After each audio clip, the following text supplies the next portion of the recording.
how to reset Apple TV password.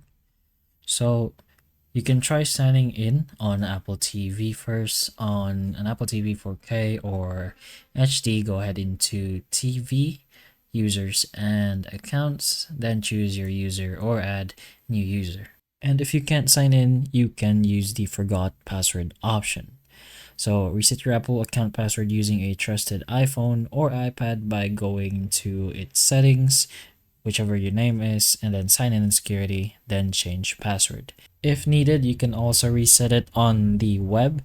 If you don't have access to a trusted Apple device, go to iforgot.apple.com and then choose to reset the password. And finally, you can check if you meant restrictions passcode.